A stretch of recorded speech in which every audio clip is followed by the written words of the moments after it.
Mr. Templeton was just a very old man with a strong face in folds, clean-shaven like the rest of the world, and was now lying back on his water pillows with the quilt over his feet.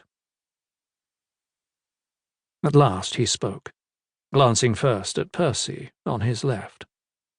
"Well," he said, "it is a great business to remember exactly, but this is how I put it to myself.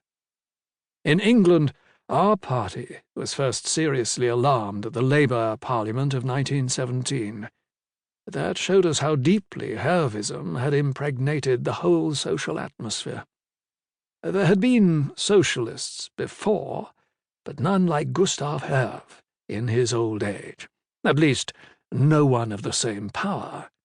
He, perhaps you have read, taught absolute materialism and socialism developed to their logical issues.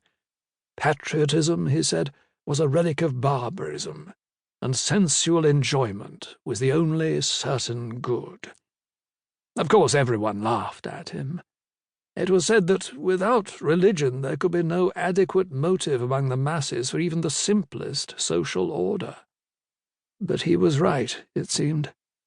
After the fall of the French Church at the beginning of the century and the massacres of 1914, the bourgeoisie settled down to organize itself, and that extraordinary movement began in earnest, pushed through by the middle classes, with no patriotism, no class distinctions, practically no army. Of course, Freemasonry directed it all. This spread to Germany, where the influence of Karl Marx had already— "Yes, sir," put in Percy smoothly. "But what of England, if you don't mind?" "Ah, yes, England. Well, in 1917, the Labour Party gathered up the reins, and communism really began. That was long before I can remember, of course, but my father used to date it from then. The only wonder was that things did not go forward more quickly, but I suppose there was a good deal of Tory leaven left. Besides, centuries generally run slower than is expected, especially after beginning with an impulse. But the new order began then, and the communists have never suffered a serious reverse since, except the little one in 25. Blenkin founded the New People then, and the Times dropped out.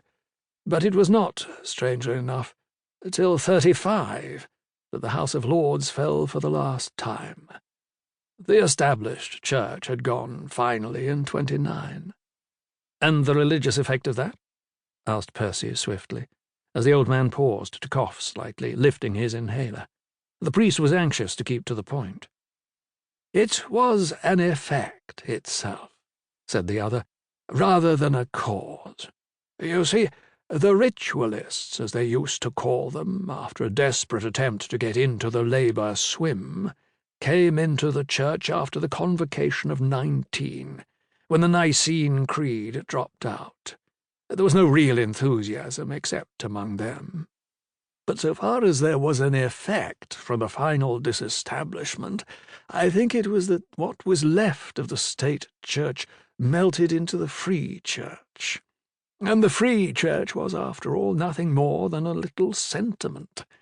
The Bible was completely given up as an authority after the renewed German attacks in the 20s, and the divinity of our Lord, some think, had gone all but in name by the beginning of the century.